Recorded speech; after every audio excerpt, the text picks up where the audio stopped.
Well, Rick Santorum has the momentum, at least that's what they say for now, after last night's three-state stunner. But Ron Paul still gaining cash and reading his own surprise. Keep in mind, he came in second in Minnesota. No one saw that coming. Paul is doing so well, in fact, he's building a much bigger war chest than Santorum and warning his opponents not to count him out, even though he hasn't won any out-and-out contests yet. But he just keeps plodding along and acquiring those delegates along the way. The Texas congressman on the phone with us now. Congressman, good to have you. Thank you. Good to be with you.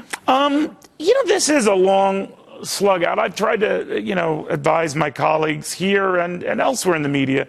We jump to conclusions. I try not to, but, we got to forget the leader in the race is still around 100 delegates, and I think the math goes something like 1,144 to nail this down. Does it bug you then when everyone gets on this momentum thing?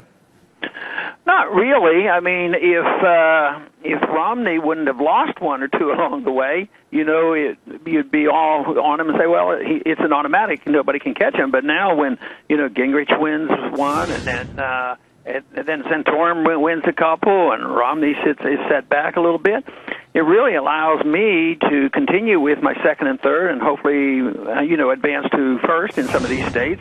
Because, in some of these states, I can come in third or fourth, but because we have the organization, we might get the most of the delegates. A lot of people don't understand that. I shouldn't let the secret out. But it's all about winning congressional districts, and you amass those districts, and you get the delegates. You're right about it. Yeah, but do you need to win outright, though, Congressman, that if for no other reason than to garner that attention that comes with it? Oh, yeah, absolutely. And I don't think you can quite, you can't get there.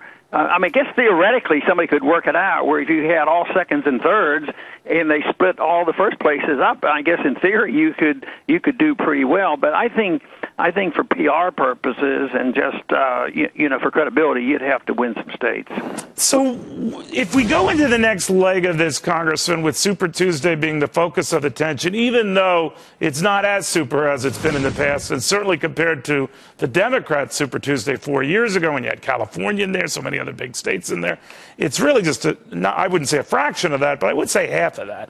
So what is the real battle royale, or is it just a real slugfest right to the convention? Well, so far it looks like it's going to be a slugfest for everybody because I don't think Governor Romney is feeling,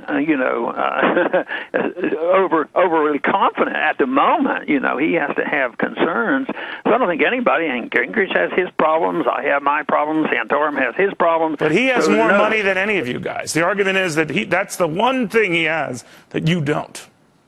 Yeah, and that is true, but it's also pretty neat when you see either me or Santorum or somebody else. Remember Huckabee? He did pretty well when he didn't have a lot of money, You're so right. it's conceivable you can. And fortunately, over the last 5 years or so, the super wealthy haven't always won. I can't recall the names, but I knew there were 3 or 4 last go around. Corzine, I think, is an example where money didn't buy his office. So no, that is healthy. Money does talk, and it's very, very important. And sometimes it's hard to compete. Money was one of the reasons why we didn't go down to Florida because it was a winner take all, and we thought we should use our money elsewhere. No, I thought that was very strategic on your part. But not too long ago on this very network, sir, Jack Welch, actually was on Fox News, had said Republicans should be very careful how they treat you because the way they treated you, I'm just paraphrasing, has not been that good. And the things they said to you have not been that good. And he just wants to keep you, I think if I heard him right, in the fold. What do you make of that? Well, you know why I think he said that. Before that interview was concluded, his wife I believe, was with him and said, well, our 4 sons really like Ron Paul. Right. You're right about that, right? She was here alone and said that, yeah. Yeah. Well, I don't know. If you're in the business of politics and somebody has a whole generation that's interested in what I'm saying and maybe they want to build a party, maybe they don't want to just have 65-year-olds and older people in the party, maybe they should think.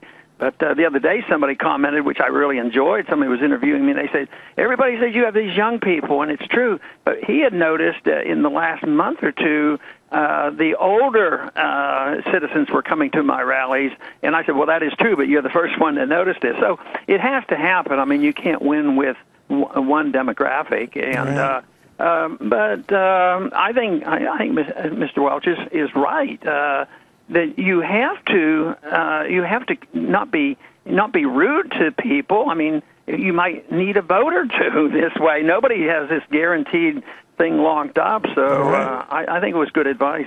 All right, Congress, it's always a pleasure, sir. Thank you.